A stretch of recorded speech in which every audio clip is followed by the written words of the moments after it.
tonight, book of Exodus.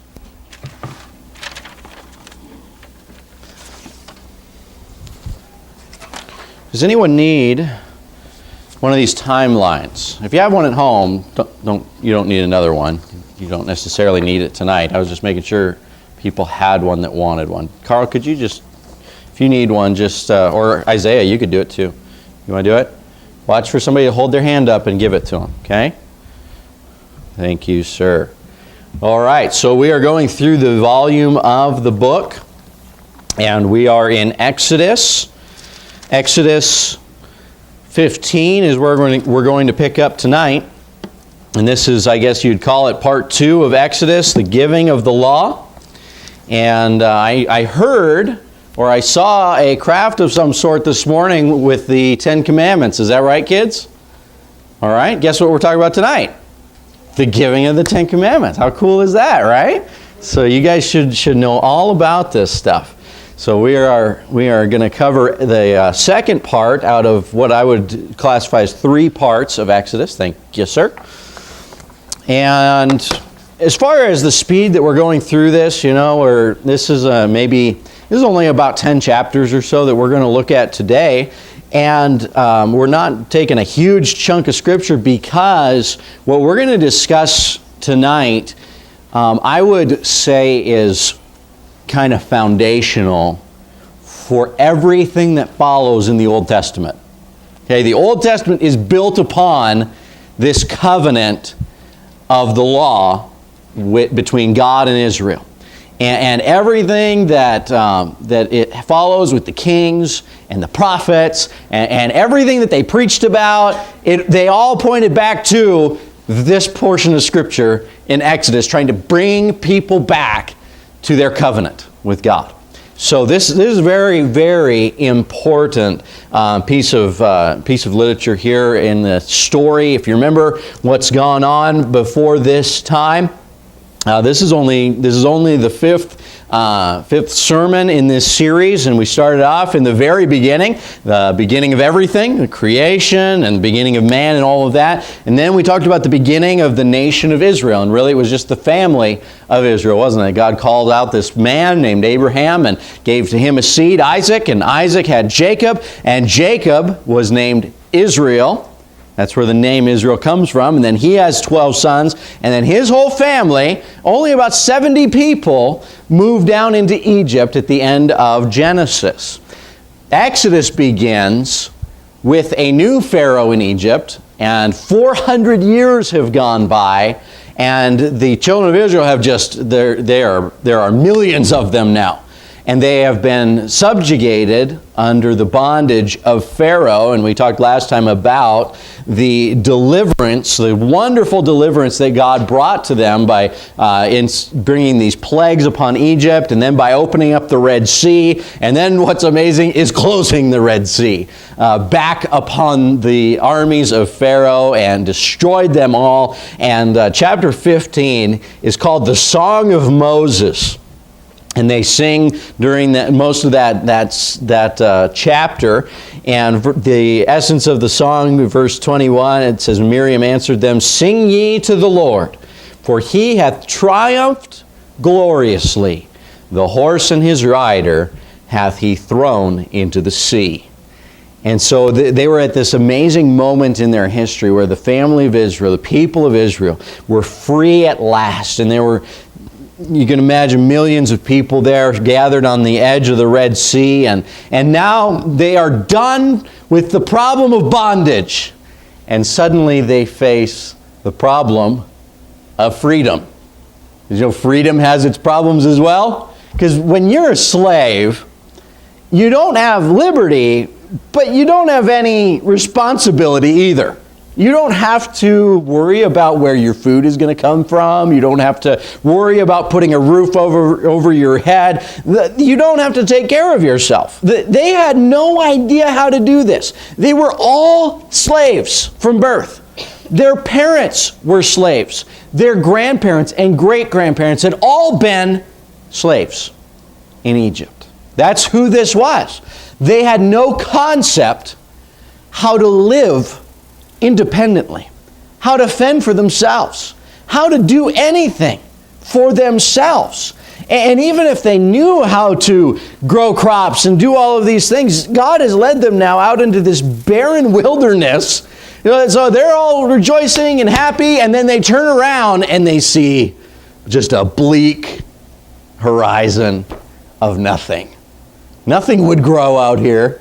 There is no life out here in this wilderness. There wasn't even a steady supply of water, and that's something everybody needs. That's something I need. Would somebody help me with my supply of water? Thank you. I meant to get that before church started. So look what happens here in verse 24 or verse 23. And when they came to Marah, back up to verse 22. So Moses brought Israel from the Red Sea, and they went out into the wilderness of Shur. And they went 3 days in the wilderness and found no water. And when they came to Marah, they could not drink of the waters of Marah, for they were bitter. Therefore the name of it was called Marah. And the people murmured against Moses, saying, "What shall we drink?" And so they, in 3 days' time, they burned through whatever supplies that they had with their water, and they suddenly panic and they murmur, "What are we going to drink?" And it says, verse 25, "And Moses, cried unto the Lord, and the Lord showed him a tree, which when he had cast into the waters were made sweet. And there he made for them a statute and an ordinance, and there he proved them, and said, If thou wilt diligently hearken to the voice of the Lord thy God, and wilt do that which is right in his sight, and wilt give ear to his commandments, and keep all his statutes, I will put none of these diseases upon thee, which I have brought upon the Egyptians, for I am the Lord that healeth thee." So remember, what God is doing is he is teaching these people who he is. He's teaching them who he is. They have an idea of God that has been passed down through their family, and they have learned some about him. But, the plagues and the Red Sea and all that, God's showing them, I'm powerful. I'm a powerful God who can deliver you. And now he's showing them that he is going to take care of them. He calls himself Jehovah Rapha, the Lord that healeth thee. And so he's not just kind of turning them loose. Okay, shoo now. You're free. Go fend for yourselves. No, they would all just die out there in that wilderness. And now, instead of serving Pharaoh, they are the servants of God. And so he is going to provide for their needs. But just a few days after the powerful deliverance at the Red Sea, and after the miraculous healing of the waters, they are murmuring again. And it's amazing how finicky people are. And by people, I mean to say, it's not just Israel, it's us too. That God can show us something so amazing on Sunday, and in the preaching or in your Bible reading, and it's like, wow, God, what a God you are. And then a day or two goes by and we fail miserably. Isn't that amazing how finicky we people are? And this time it's because their stomachs are growling. And they're looking around and they're trying to take stock of what they have. We're talking millions of people where nothing grows. And they come to Pharaoh again and they're murmuring, coming to Moses again. "Moses, you didn't really think this through, did you? You're bringing us out here in the wilderness so that we could die?" And they're longing for the food that they had back in Egypt. I mean, they had just escaped Egypt, and now they're going, "Oh, do you remember the food? Remember the flesh pots? There was meat back in Egypt." They're almost ready to just turn back and go home, go back and subject themselves to slavery again. This is the mindset of servitude. That I want to be taken care of. And so they're ready to just turn back again. And God, He provides for them again. He sends them. Do you kids remember what God sent them in the wilderness to eat? Callie, you remember? Quail. The quail come flying in. Must have been by the millions, just a swarm of quail. And you know what they would do with the quails? They'd catch them, and then they'd twist their heads off. I bet that's what they would do. And then they would eat them, and they were delicious. And then in the morning, what was on the ground in the morning, Raylan? Manna. And what was manna? Isaiah? Little round. Like bread, yeah, it was bread, and then they would put it together, and they could make little cakes with it, whatever you wanted to do with it. It was delicious, and so God provides manna in the morning. He literally bread from heaven to provide for their need and to keep them alive. I love reading in the Old Testament and seeing the pictures of Christ, over and over again. And in the book of John, Jesus said, verily I say unto you, this is John 6, Moses gave you not that bread from heaven, but my Father giveth you the true bread from heaven. For the bread of God is he which cometh down from heaven and giveth life unto the world. I am the bread of life. He that cometh to me shall never hunger. He that believeth on me shall never thirst. It's beautiful. In the volume of the book, it is written of me, he says. And what happens in chapter 17 is another powerful picture of Christ. Now, okay, their food situation is taken care of. They got their fill of quail, and the manna just keeps coming every morning. It's awesome. It'd be great, right? And they just get to go out, and they gather it all up every morning. And so the hunger situation is fine, but now they're back to no water, because they're moving on, right? They're moving through the wilderness, and they have come to a different location now. Look at verse 3. And the people thirsted there for water. And the people murmured against Moses. Kind of a theme with them, isn't it? And said, wherefore is this that thou hast brought us up out of Egypt? Why did you take us out of there, Moses? To kill us and our children and our cattle with thirst? And Moses cried unto the Lord, saying, what shall I do unto this people? They be almost ready to stone me. And the Lord said unto Moses, go on before the people, and take with thee the elders of Israel, and thy rod, wherewith thou smotest the river, take in thine hand, and go. And apparently there's this rock at Horeb. Mount Horeb is another name for Mount Sinai. So whenever you find Horeb or Sinai in the Bible, they're the same place. And this is going to be a significant spot for them. And there's a big rock there. I don't know what the rock looked like. It looked like a rock, right? And there's this big rock, and God says, okay, take the rod, bring the elders with you, go over to the rock, and give it a good whack. Go smite the rock. And so Moses did just that. He takes his rod and he smacks the rock with it. What's going to happen when you smack a rock with a stick? Huh? Break it. It might break the stick. It might break the rock. Well, it cracks open. This big boulder cracks open.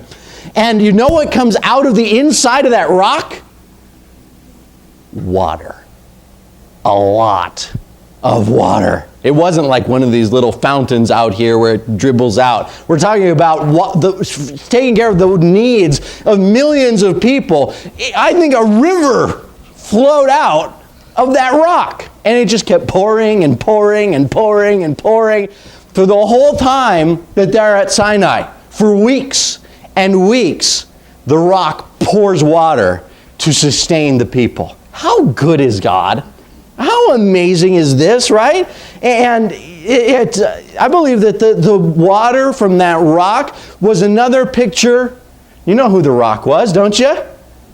The Lord liveth, and blessed be my rock. Yep. Let's turn to 1 Corinthians 10 with me. 1 Corinthians 10.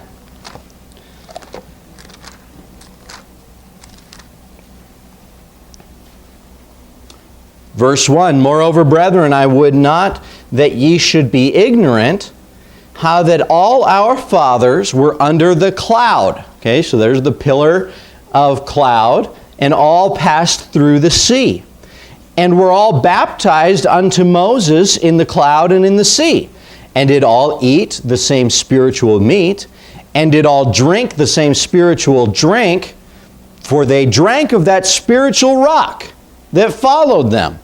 And that rock was Christ. Pretty awesome, huh? That picture. What's the picture that's going on there? When we were in need spiritually, when we were dying of thirst, spiritual thirst, God sent His Son, the rock, the Lord Jesus Christ, and He was smitten at the cross. And from that sacrifice came fountains of living water that we could take. Jesus said, I am, he that thirsteth, let him come unto me. Isn't that what Jesus said? Absolutely. And so this is another example of Jesus being typified in the life of Israel. And so turn back to Exodus. I just love showing you those little snippets and how they tie in with the New Testament. But Exodus 17, God's showing them right away on this first phase of their journey that not only is He powerful enough to deliver them, He's powerful enough to sustain them. He can provide for every need that they have out in the wilderness. So that means that they didn't have to murmur, did they? Do you know what murmuring means that they kept doing? It's kind of one of those words that sounds like what it means. They were like, murmur, murmur, murmur. They were complaining, weren't they? They were whining and complaining that they didn't have what they thought that they needed. They didn't need to whine. They didn't need to complain. God had already seen to it. I mean, if they needed bread, He'd make bread fall from heaven. If they needed water, He could pull a river out of a rock. God can do amazing things to take care of His own. And boy, that's got a lot of good lessons for us, doesn't it? When we have need. And when we perhaps murmur to the Lord, like, Lord, what's this going on? What about my finances? Come on, He owns the cattle on 1,000 hills. If he wants to meet that need, He can meet the need. And not only would He deliver them and provide for them, but He would also be there to protect them from their enemies.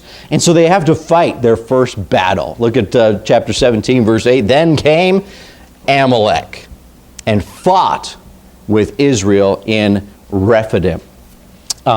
You don't have to turn there, but Deuteronomy 25 fills in a little bit of the details of what had happened. The Amalekites had come and they were attacking Israel. As they're traveling through the wilderness, it would have been a long line of people. You can imagine, right? A big long line of people. And the Amalekites would come and they would raid them. They would plunder that line. But they didn't go up at the front where all the strong people were and the men who could fight and all that. You know who they attacked?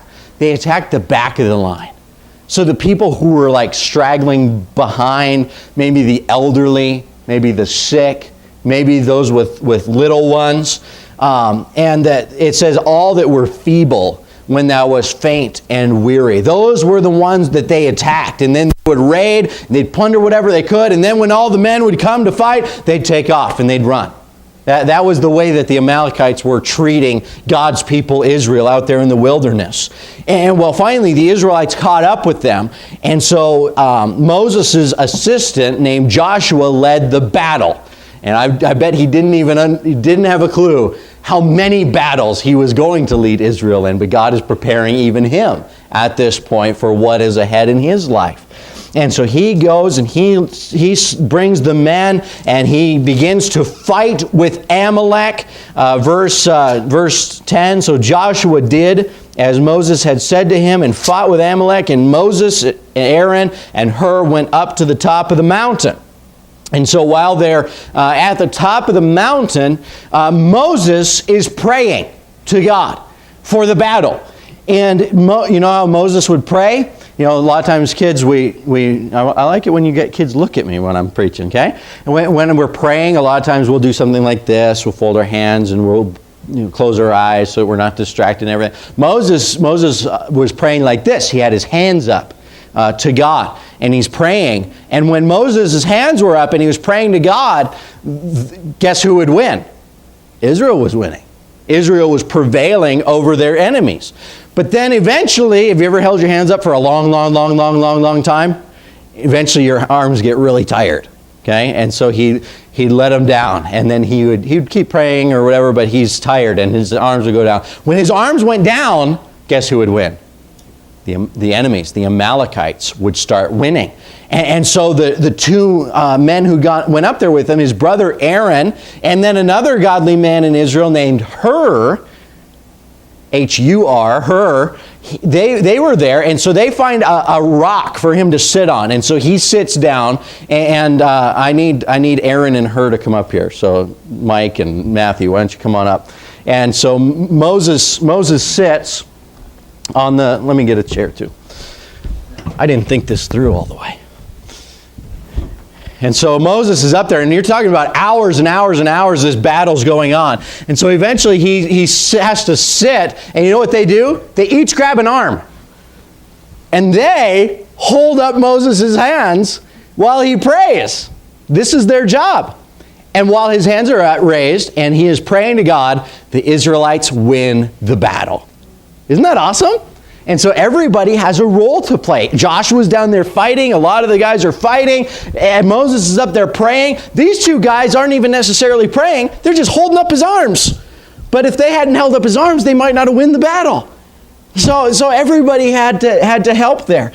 And the battle was won. Verse 15, it says, and Moses built an altar and called the name of it Jehovah Nissi. And that means the Lord is my banner or my protection.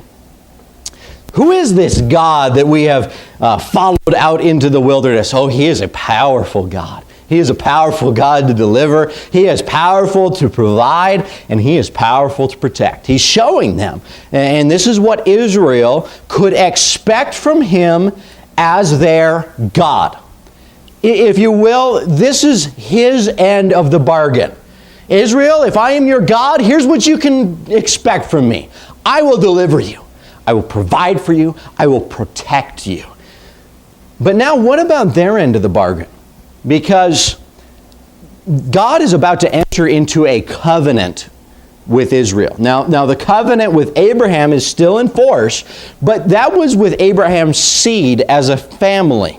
Now they are at the base of Mount Sinai. They are about to become a nation. And so God is going to present them with His law, with His, if you will, constitution that is to govern them as a nation. So from the beginning of the Bible till now, God has been revealing His power. But now He's going to enter into a new phase and reveal to them His holiness. Not only is God a powerful God, He is also a holy God. And that's really what the Old Testament shows to us. Those are just a couple of the big things that we learn about God. He's powerful and He is holy and pure.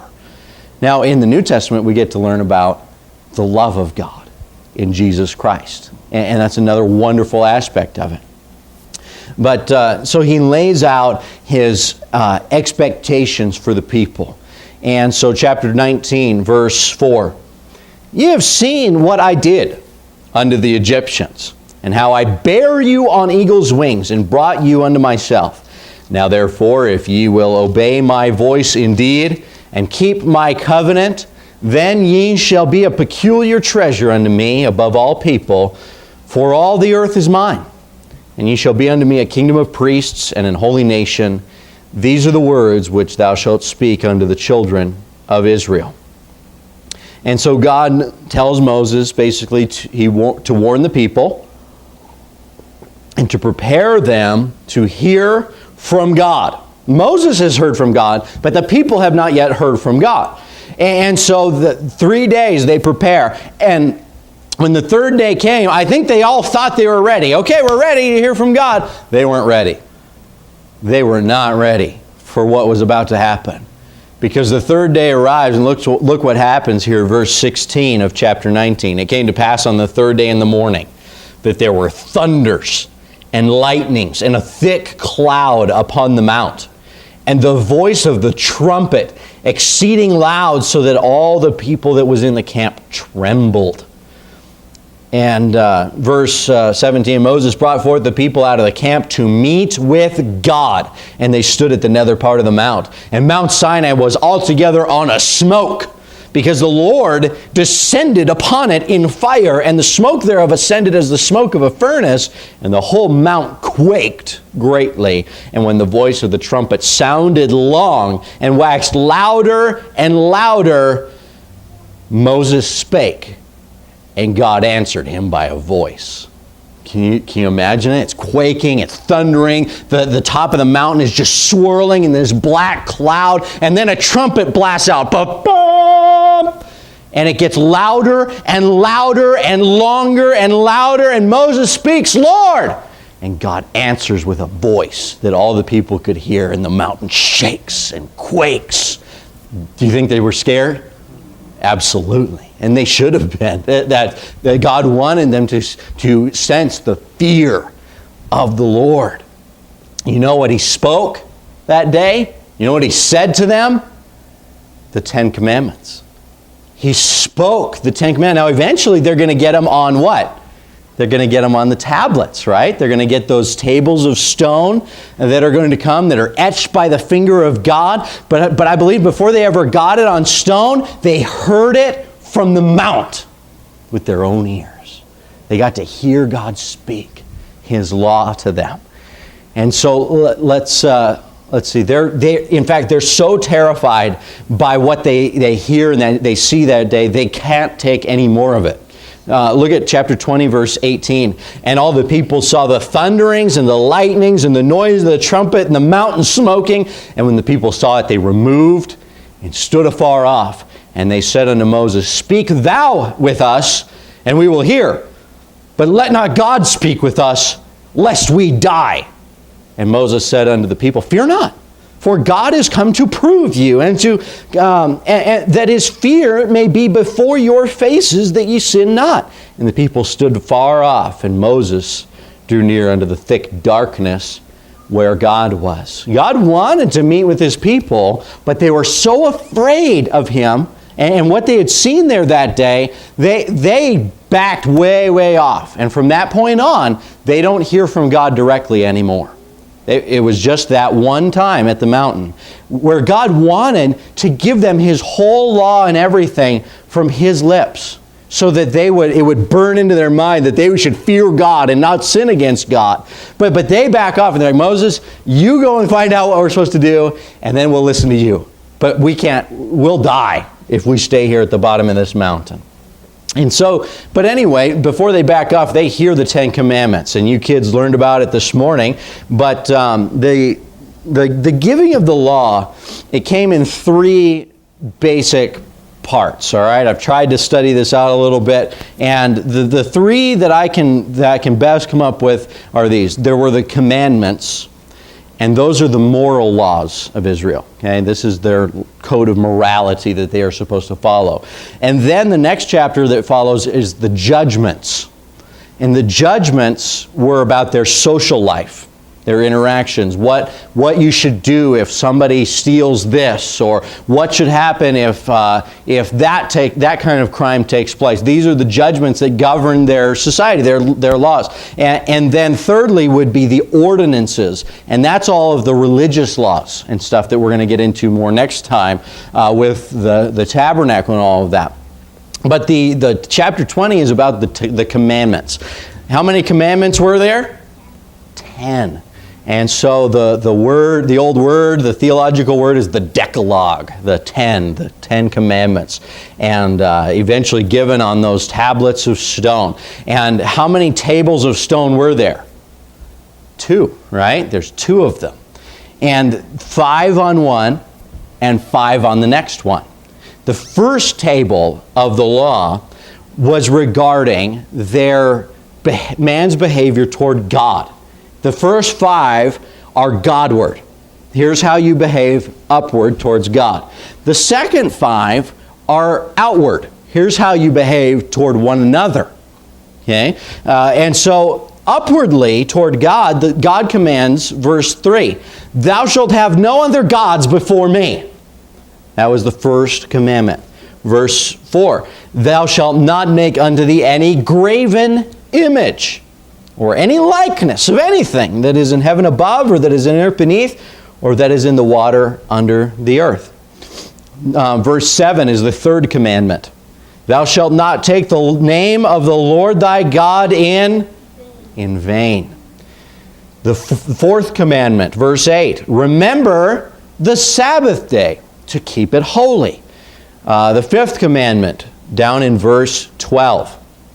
honor thy father and mother.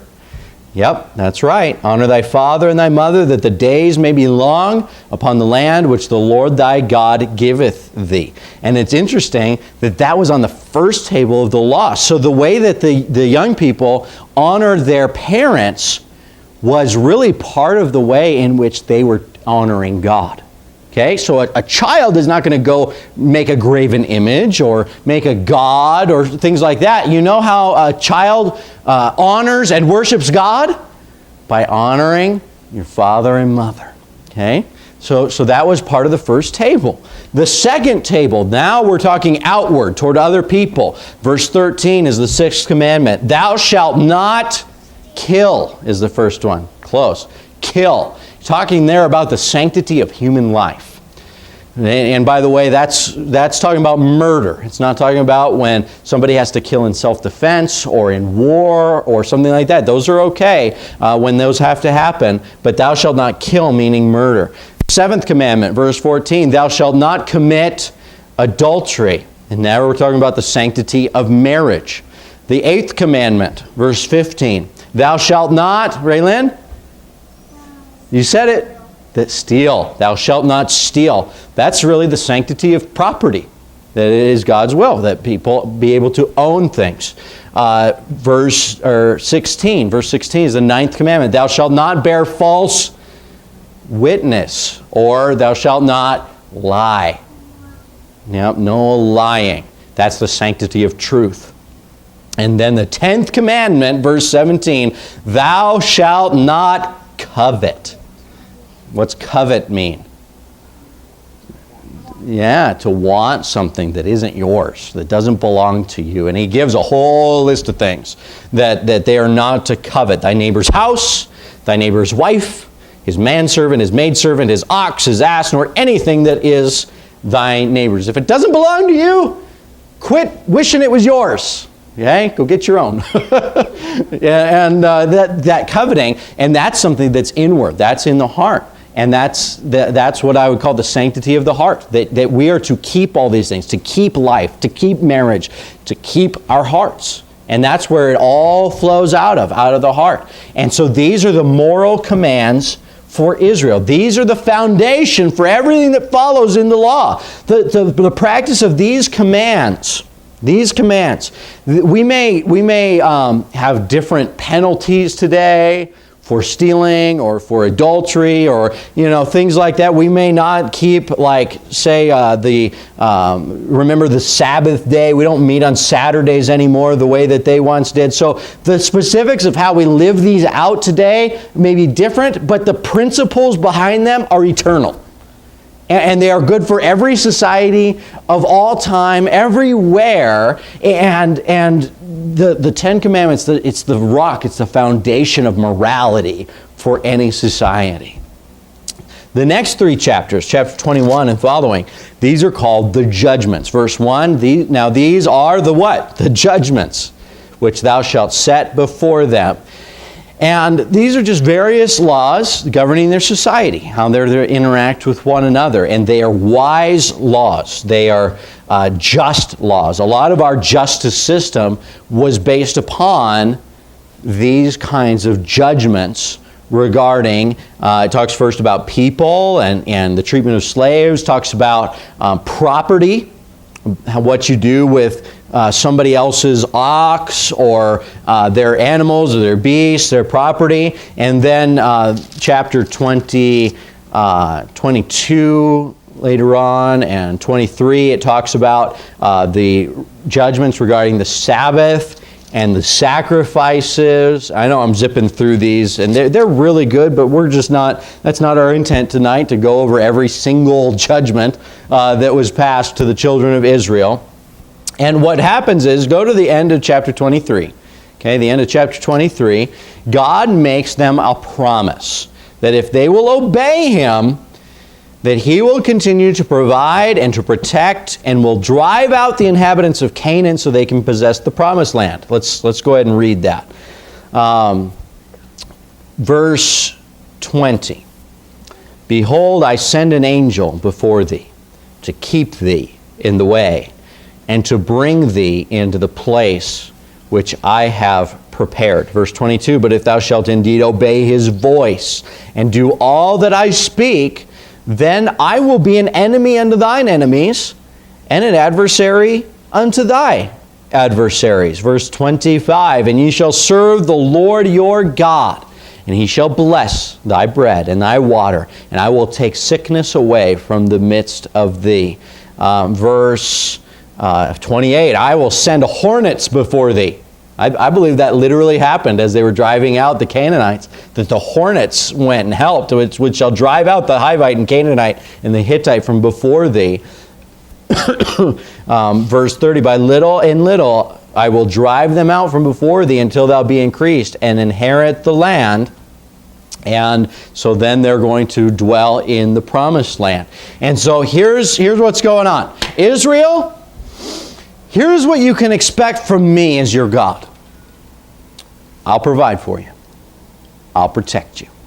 I will be powerful on your behalf. Right? He's shown them along the way in the wilderness. Here's what you can expect of me. If you make me your God and you serve me as your God. However, if we enter into this covenant, I have some expectations of you. And here's my commandments. Here are my judgments. And I expect you to follow them. That is reasonable. I am your God. So Israel, do we have an agreement? Chapter 24. This is where they officially ratify the law. They enter into this covenant with God. It's like they sign their names to it. And the commandments of God are now officially a part of their covenant with God. Verse 3, and Moses came and told the people all the words of the Lord and all the judgments. And all the people answered with one voice and said, all the words which the Lord has said will we do. They said, we're in. We'll do it.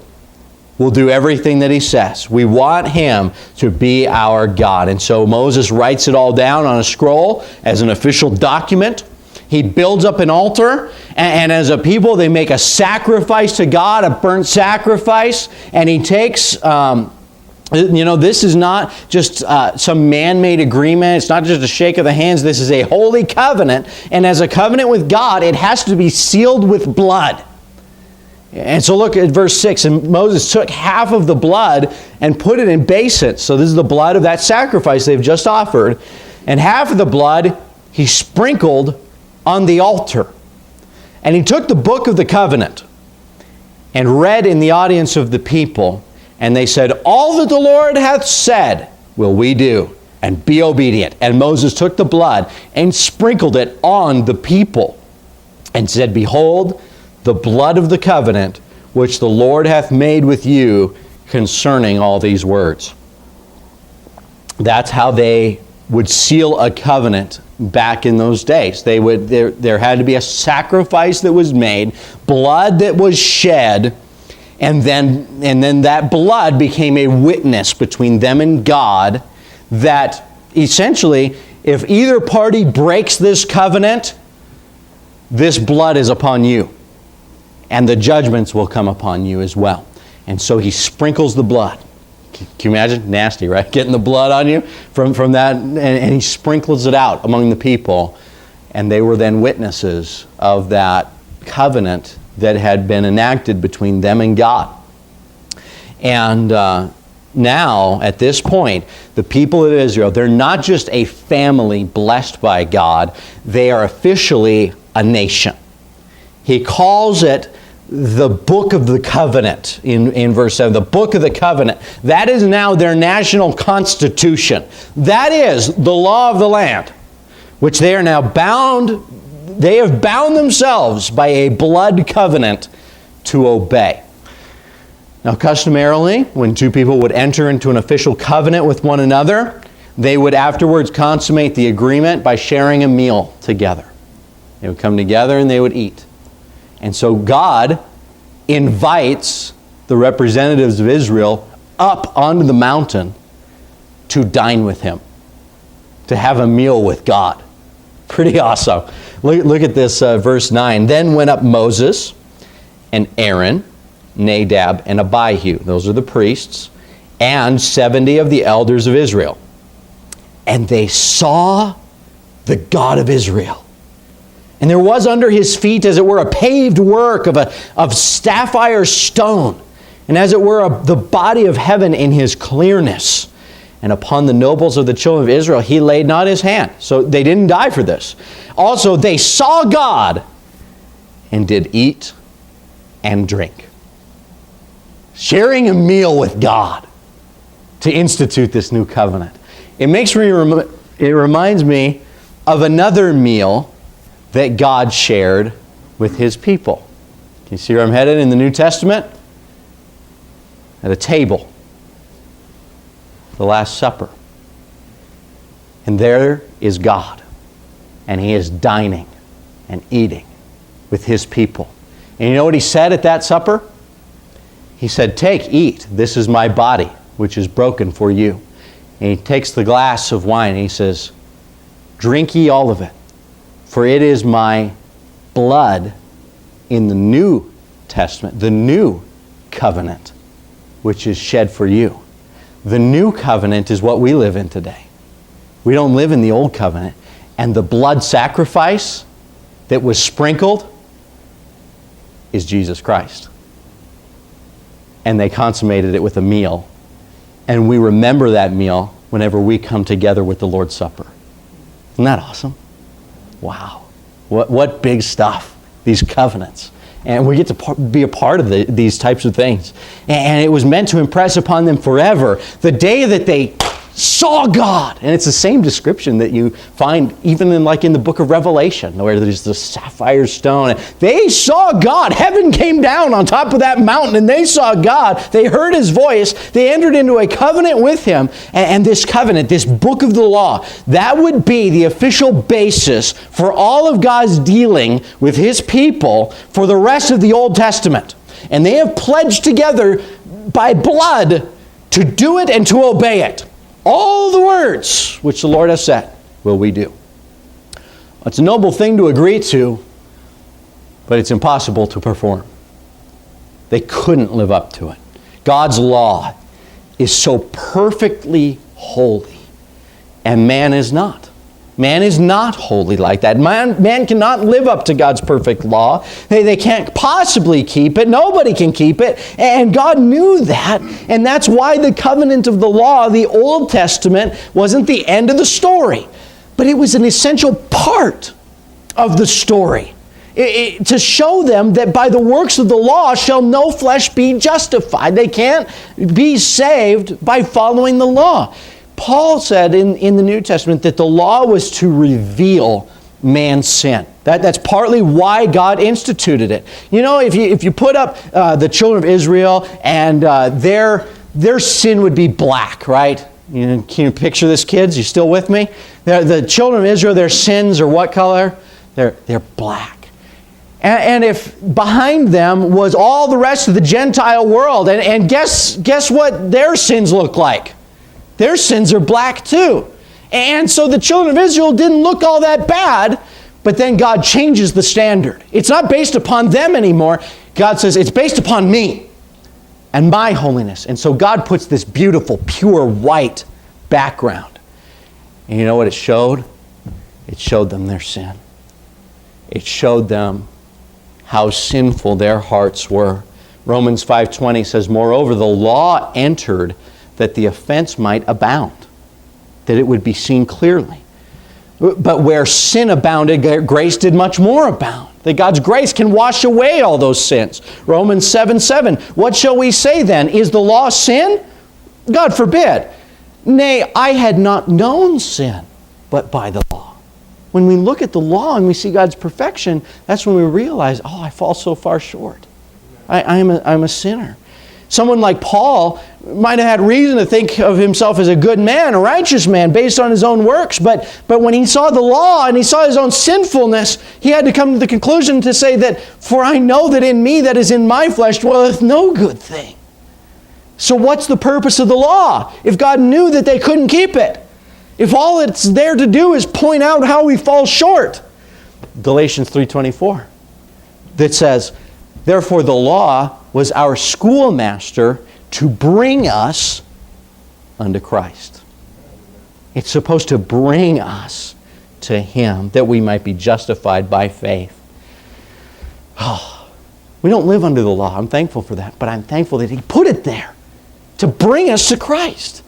And I love it already, just 5 books in, that Christ is all over this book. All throughout it. There is this thread of redemption in Jesus Christ. But until Christ would come, Israel would be held to the standard of that law. And it would become very evident very soon that they can't keep it. I mean, just a couple weeks later here, they're breaking all the commandments. The giving of the law. We've seen the moral commandments and the social judgments. And what follows is Exodus is the beginning of the ordinances and God's amazing plan to dwell with His people. But He's going to list some very specific requirements for His dwelling place. And you know what? Guess who we're going to see in the tabernacle? Jesus. It's wonderful and it's beautiful. I'm looking forward to it next week. Now let's pray. Father, thank you.